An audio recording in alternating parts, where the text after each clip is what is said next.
you have to understand the pre-trans fallacy. And this is a concept popularized by Ken Wilber. The pre-trans fallacy helps us to make sense of this whole sticky wicket. And the way that it basically works is we have three categories of worldview. And these are stages of cognitive development that the human psyche evolves through individually and collectively. It's the pre-rational, the rational, and the trans-rational.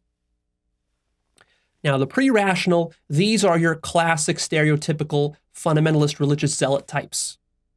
These are your Jerry Falwells of the world, who have a strong faith, Bible-thumping Christians and fundamentalist Muslims and even Buddhists and so forth. A good chunk of the world is pre-rational. They're not interested in scientifically validating God. They just believe that God is what they believe it is. And it's not even a doubt in their mind about that. And they try to live an upstanding moral life, and they follow the scriptures, their Bible, and so forth. That's the pre-rational. And they're prone to superstitious and various kinds of mythical thinking. These people could buy into Armageddon and various kinds of stories that they take literally, like Noah's Ark and so forth. Of course, many people in the developed world are too evolved for that. They've moved on to the next level, which is the rational stage.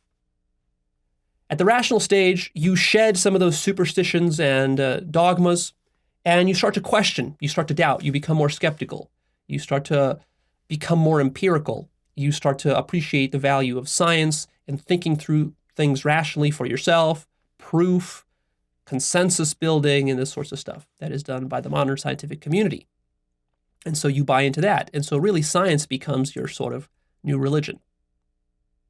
So the fallacy comes in that the people who are at the rational stage, they think of themselves as being so far above and more evolved than the pre-rational stage that they ignore that there is a trans-rational third stage of development.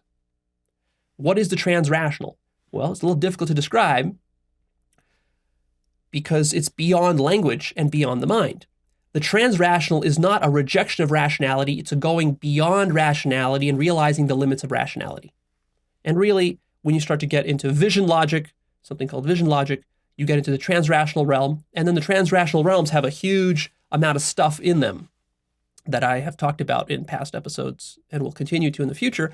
But anyways, so the pre-trans fallacy is what the scientifically minded or atheistically minded person does is they think that there is no such thing as a trans-rational. They confuse the trans-rational with the pre-rational. And so this communication that I'm having right now with you, many people will be tempted to say, well, Leo, you're talking about God, and you seem so confident and cocky and arrogant about knowing God, and you talk about spirituality and other kinds of mystical things. That means that you're just like one of those fundamentalist Christian type of people. So that's the pre-trans fallacy. This communication is a trans-rational communication, and you need to be able to see that. It's very important because most of you listening to me are going to be in the rational stage.